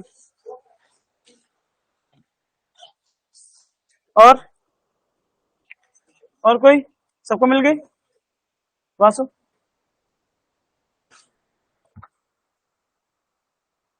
Question number 16, Anushka, Subrata and और जो भी है, अभी नेम नहीं दिख रहा मेरे को। शीट है सबके पास ना? Yes sir. ठीक है, तो आप लोग पास्ट ईयर क्वेश्चन में क्वेश्चन नंबर 16 पढ़ेंगे अच्छे से, है ना? तब तक मैं बता देता हूँ कि क्वेश्चन है क्या exactly. Raju and Lalita originally had marbles in the ratio of 4:9। हाँ, क्या बात कर रहे हैं? पास्ट ईयर बोला, यही तो बोला था, दिमाग कहीं हो रहा है तो Raju and Lalita had originally had marbles in the ratio of 4:9 के रेशियो में इनके पास मार्बल्स थे, ठीक है? As a result the ratio of the number of marbles with Raju, नहीं अभी तो कुछ छूट गया मेरे से, then Lalita gave some of her marbles to Raju. Lalita ने क्या किया, अपने में से कुछ मार्बल्स जो है राजू को दे दिया, तो राजू के नंबर ऑफ मार्बल्स कुछ बढ़ गए और इनके पास कुछ नंबर ऑफ मार्बल्स कम हो गए। Clear? As a result, the ratio of the number of marbles with Raju and the Lalita becomes 5/6, और इसके बाद होता है क्या है, ये रेशियो जो है वो हो जाता है 5/6 हो जाता है। समझ गए बात को? What fraction of her original number of marbles was given by Lalita to Raju? Raju ने, सॉरी, ललिता ने राजू को जो मार्बल्स दिए हैं, जैसे सपोज के पास 10 थे, उसने 2 दे दिए, उसने 2/10 दे दिया ना, तो फ्रैक्शनल वैल्यू की बात कर रहा है, उसने उसको क्या फ्रैक्शनल पार्ट अपना उसको दे दिया। क्वेश्चन क्लियर सबका? क्वेश्चन क्लियर है? अब इस क्वेश्चन में, हालांकि इस टाइप का कराया नहीं मैंने अभी, पढ़ करके आपको कौन सी बात ऐसी दिख रही है जिसके थ्रू इसको बनाया जा सकता है? अगर वो क्वेश्चन में जो बात छुपी हुई है अगर आप देख सकते हो तो क्वेश्चन आसानी से बन जाएगा। इसके लिए कोई अलग से कोई कॉन्सेप्ट या कोई फॉर्मूला नहीं चाहिए।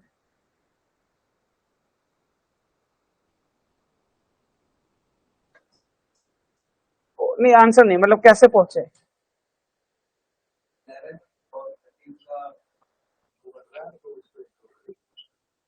ठीक है, वो थोड़ा सा डायरेक्ट हो गया, समझाना पड़ेगा अच्छे से।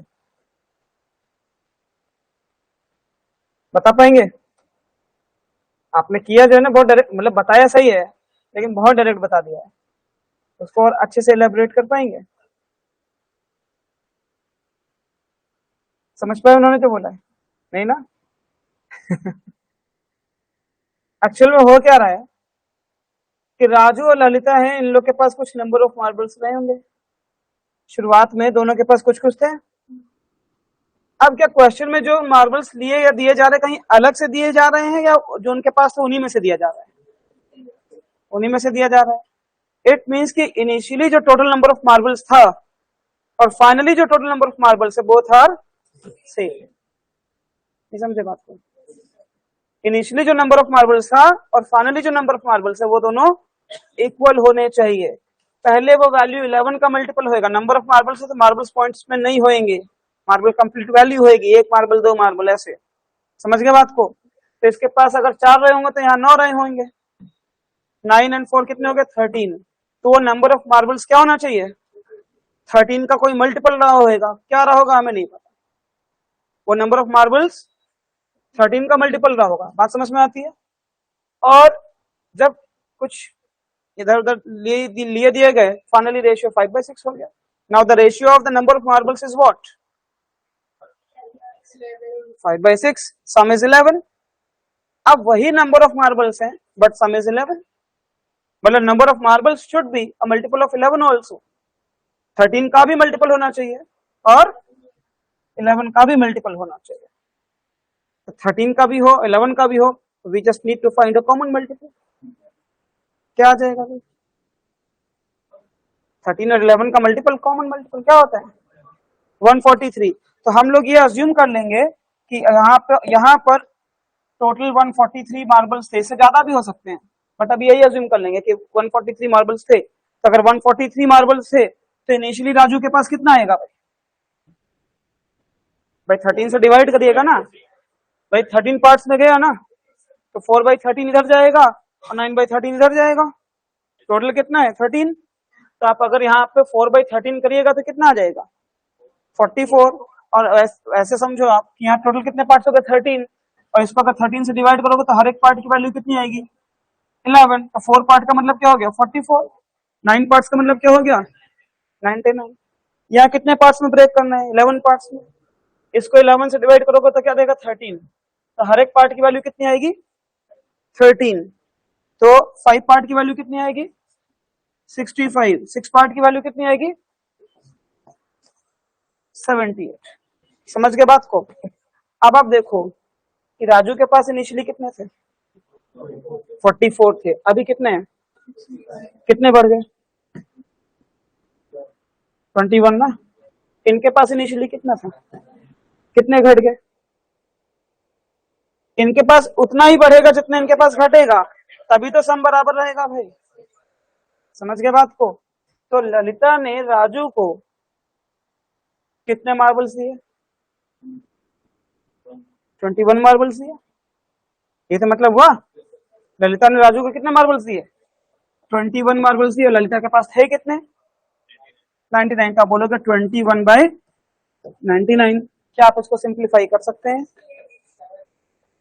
क्या हो जाएगा? This will be the answer. समझे? आपका सेम आ रहा था भाई? सेम आंसर था?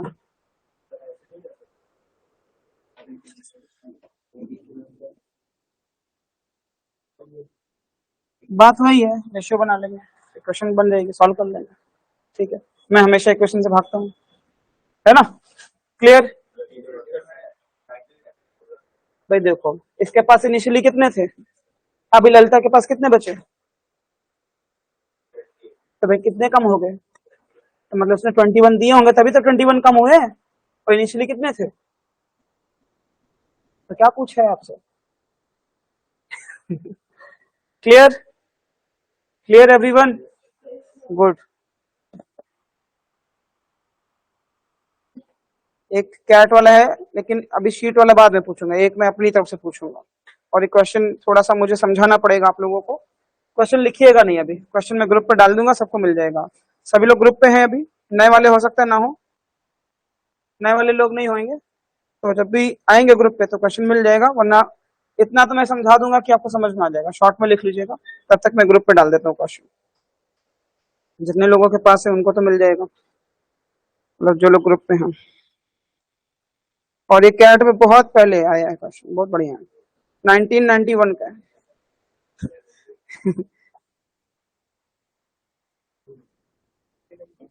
1991 ना भाई। बहुत लोग हुए भी नहीं होंगे उस टाइम, आप में से मैं मोस्टली सभी नहीं हुए होंगे। चलो, क्वेश्चन है आपका, ग्रुप पे मैंने क्वेश्चन भेज दिया, ऑनलाइन वाले लोग वहां से देख सकते हैं। Iqbal dealt some cards to Mushtaq. दो लोग हैं, इकबाल और मुश्ताक, ठीक है? Mushtaq and himself from a full pack of playing cards. जो प्लेइंग कार्ड्स होते हैं उसमें कितने कार्ड्स होते हैं? 52 होते हैं, ठीक है? तो दो लोग हैं, इकबाल है और मुश्ताक है, ठीक है? इकबाल एंड मुश्ताक। तो जब Iqbal dealt some cards to Mustaq and himself from a full pack of playing cards and laid the rest aside. मतलब कुछ कार्ड्स खुद को दिए, कुछ कार्ड्स मुस्ताक को दिए और कुछ कार्ड्स बच गए, उनको साइड में रख दिया। मतलब यहाँ पे जो सम है वो 52 भी नहीं है। समझ गए बात को? क्लियर है? Iqbal then said to Mushtaq, Iqbal बोल रहे हैं मुस्ताक से, if you give me a certain number of your cards. कौन बोल रहा है? इकबाल। ये बोल रहे हैं पहले कि if you give me a certain number of your cards, I will have 4 times as many cards as you will have. तो क्या हो जाएगा? इनके पास इनका 4 टाइम्स कार्ड्स आ जाएगा। ये पहला स्टेटमेंट है जब इकबाल ये बोल रहा है कि मुश्ताक आप मुझको कुछ कार्ड्स दे दीजिए, तब ये हो जाएगा। समझ गए? क्लियर है? फिर यही चीज जो है मुश्ताक भी बोल रहे हैं इनसे कुछ ऐसी टाइप से। एक मिनट। अच्छा, if I give you the, नहीं वही बोल रहा है, if I give you the same number of cards, और उतने ही कार्ड्स अगर मैं तुमको दे दूं जितने कार्ड्स इन्होंने दिए, लेट्स से मुश्ताक ने इनको एक्स कार्ड्स दिए, इस बार इकबाल अगर एक्स कार्ड्स दे दे मुश्ताक को, है ना? समझ गए बात को? If I give you the same number of cards, I will have thrice as many cards as you will have. मेरे पास 3 टाइम्स हो जाएंगे कार्ड्स जितने तुम्हारे पास, क्योंकि इस बार मेरे पास कम हो रहे हैं। मतलब इकबाल बोल रहे हैं। समझ गए बात को? क्लियर है क्वेश्चन? 2 इक्वेशन है, मतलब स्टेटमेंट्स हैं कि इकबाल बोल रहे मुश्ताक से, तुमने मुझको कुछ कार्ड्स दिए तो मेरे पास हो गए तुमसे 4 टाइम्स हो गए, मैंने उतने ही कार्ड्स तुमको दिए तो मेरे पास हो गए 5 हो गए तुम्हारे से। Clear? Of the given choices, मतलब ऑप्शंस मुझे देने पड़ेंगे। Of the given choices which could represent the number of cards with Iqbal. Iqbal के पास इनिशियली कितने कार्ड्स हो सकते हैं? 9, 31, 12 एंड 35। इकबाल के लिए है कि इकबाल के पास इनिशियली कितने कार्ड्स रहे होंगे। This is the question. बहुत बढ़िया क्वेश्चन।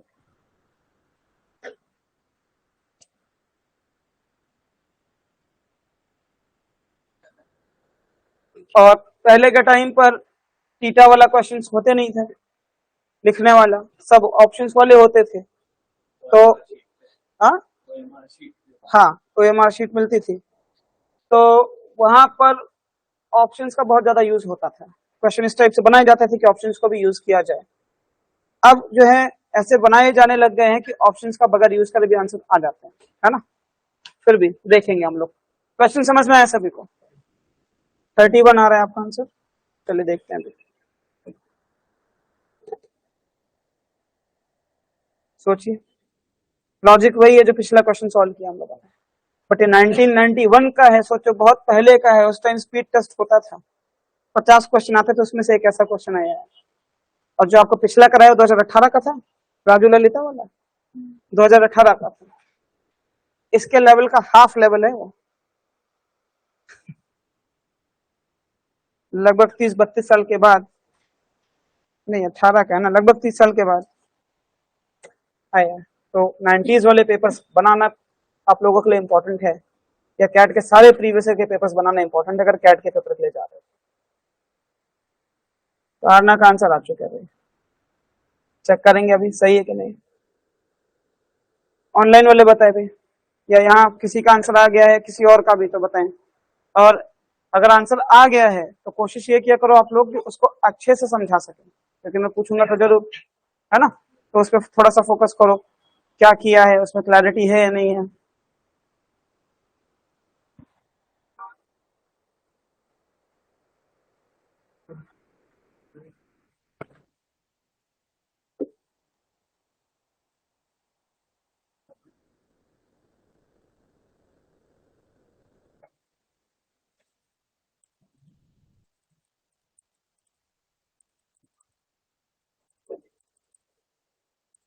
इक्वेशंस बनाएंगे थोड़ा मुश्किल हो जाएगी। इक्वेशन बना के किया कर लिए तो बड़ी अच्छी बात है, मतलब मेरे को तो डिफिकल्टी होती है उसमें मैं अपनी बात कर रहा था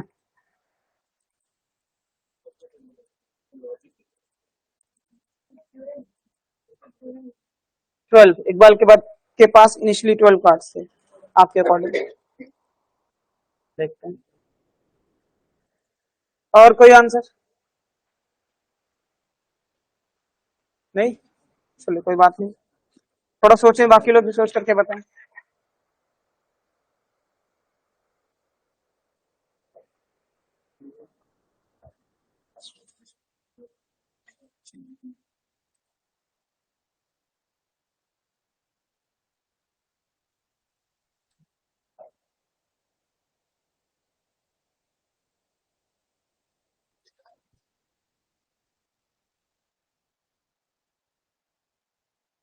नहीं आ रहा है,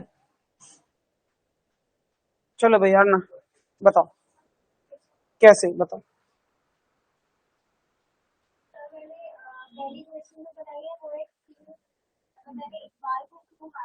हम्म,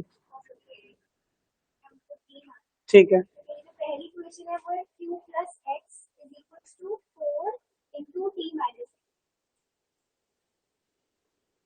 इनके लिए कितने कार्ड्स लिए आपने? क्यू, और इनके लिए टी, ठीक है।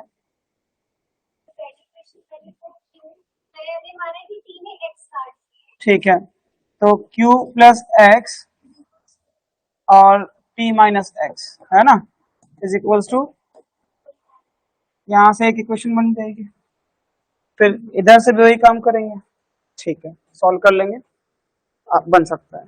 आ रहा है आंसर? चलिए, बाकी लोग नहीं सोच पाए इतना, हाँ अटक गए लेकिन क्योंकि 3 वेरिएबल्स आ गए, हाँ शायद एक्स वगैरह कट जाए, क्यों भाई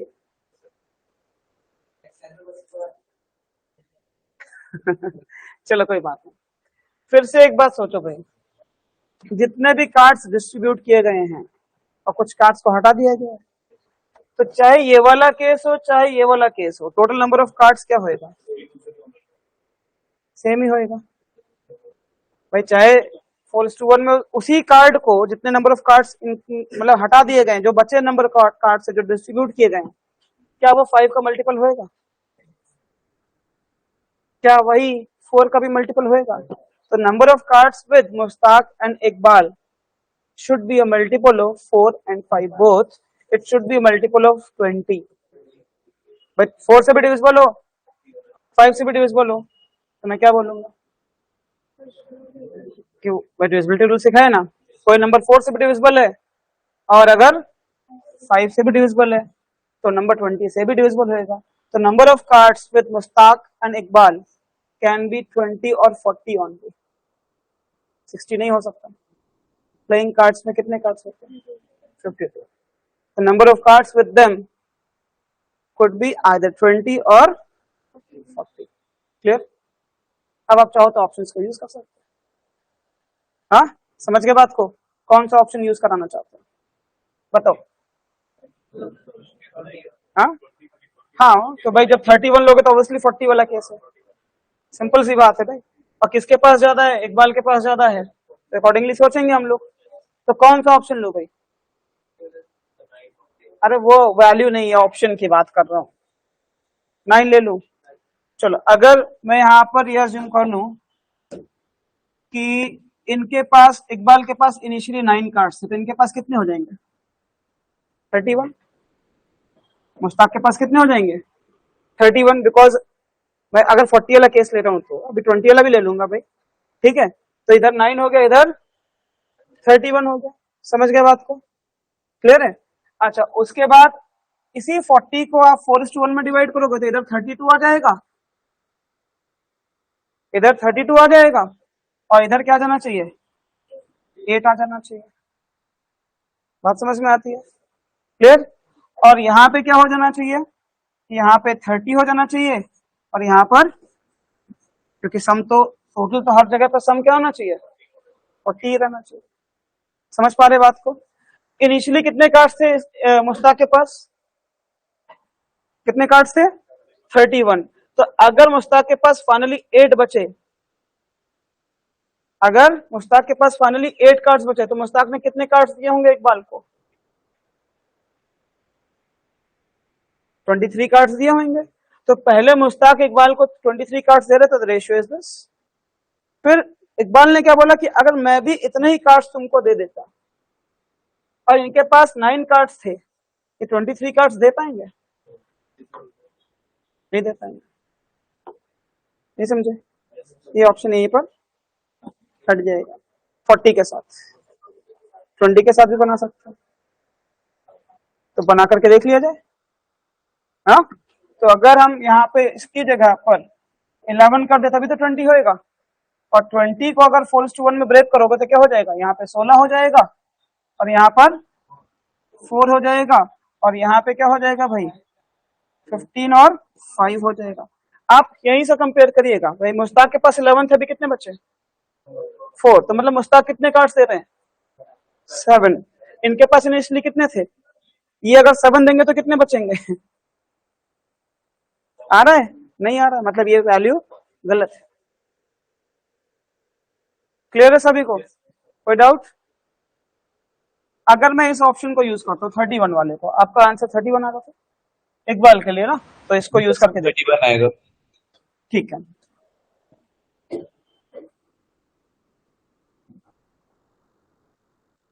अगर यहाँ 31 कर दिया जाए तो यहाँ क्या हो जाएगा भाई? 9 हो जाएगा, यही होएगा। और अगर इस 40 को इस रेशियो में 4:1 में ब्रेक किया जाए तो यहाँ क्या हो जाएगा? 32 हो जाएगा। यहाँ कितना आ जाएगा? 8। तो इसका मतलब क्या हो गया कि मुश्ताक ने, इकबाल के पास 31 कार्ड्स थे, अभी कितने हैं? 32। मुश्ताक के पास पहले 9 थे, अभी कितने हैं? 8। मतलब मुश्ताक ने कितने कार्ड्स दिए? 8 कार्ड दिया। Ratio is this. समझ गए बात को? क्लियर है? कोई कंफ्यूजन? अब अगर इकबाल ने 1 कार्ड दे दिया होता तो इकबाल के पास कितने बचेगा? 30। और इनके पास कितना हो जाएगा? आ गया, सेटिस्फाई। सही वैल्यू होगी तो सेटिस्फाई करेगा। कोई कंफ्यूजन है? ये क्वेश्चन बहुत लॉजिकल है, और अभी भी आ जाए इस टाइप के क्वेश्चन कैड में तो बहुत लोगों से नहीं बनने वाले, श्योर है। बहुत लोगों को दिक्कत होगी, ये बहुत ज्यादा लॉजिकल क्वेश्चन हो जाते हैं। इक्वेशन अपनी जगह पे, इक्वेशन कभी गलत आंसर नहीं देती है, बट इक्वेशन बनाना और सही तरीके से यूज करना आना चाहिए। क्लियर? कोई कंफ्यूजन है किसी को? कोई डाउट है तो एक बार और डिस्कस कर सकते हैं, और अगर किसी और को कुछ और स्ट्राइक किया तो मेरे से डिस्कस कर सकते हैं। क्या आपको लॉजिक इसमें सिर्फ यही है कि भाई जैसे मान लो यहाँ पे 2-4 लोग हैं, कुछ कार्ड्स बांटे गए हैं और आपस में कुछ कार्ड्स एक दूसरे को ले रहे हैं, दे रहे हैं, तो उन्हीं कार्ड्स में से ही तो डिस्ट्रीब्यूशन हो रहा है। तो आप यहाँ पे बस एक ही चीज है कि सम इज फिक्स्ड। अगर जब भी आपको सम फिक्स दिख जाए, वहां पे आप इक्वल नंबर बनाने की कोशिश करो, आपके पास आ जाएगा। नंबर्स को सेम बनाने की कोशिश करिए, आंसर आ जाएगा कभी ना कभी। ठीक है, समझ में आ गई बात? एक और क्वेश्चन करते हैं फिर खत्म करते हैं। आपकी शीट में है क्वेश्चन नंबर 19। हाँ, past year, sorry, past year.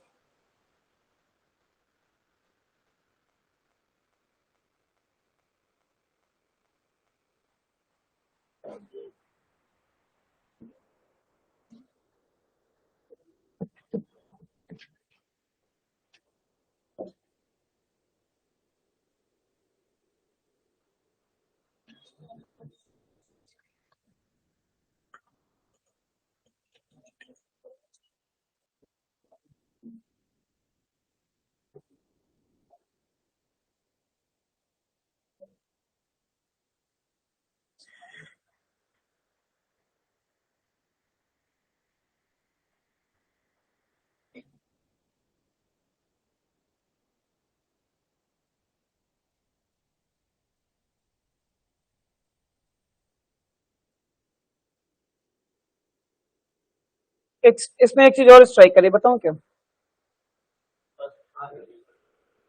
एक चीज मैं देख रहा था यहाँ पे, ये जो केस है, ये यहाँ पे मुश्ताक के पास सपोज एक्स कार्ड्स थे और इन्होंने वाई कार्ड्स दिए, तो यहाँ एक्स प्लस वाई है, और ये जो है यहाँ पे क्या है?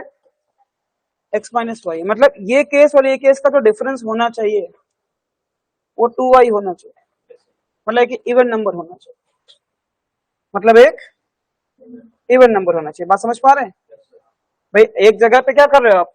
वाई कार्ड्स दे रहे हो, एक जगह पे मतलब y कार्ड्स मिल रहे हैं तो प्लस y हो गया, एक जगह क्या हो गया तो 2y का डिफरेंस आ रहा है ना, तो ये डिफरेंस हमेशा क्या आना चाहिए, इवन नंबर आना चाहिए। तो अगर यहाँ पर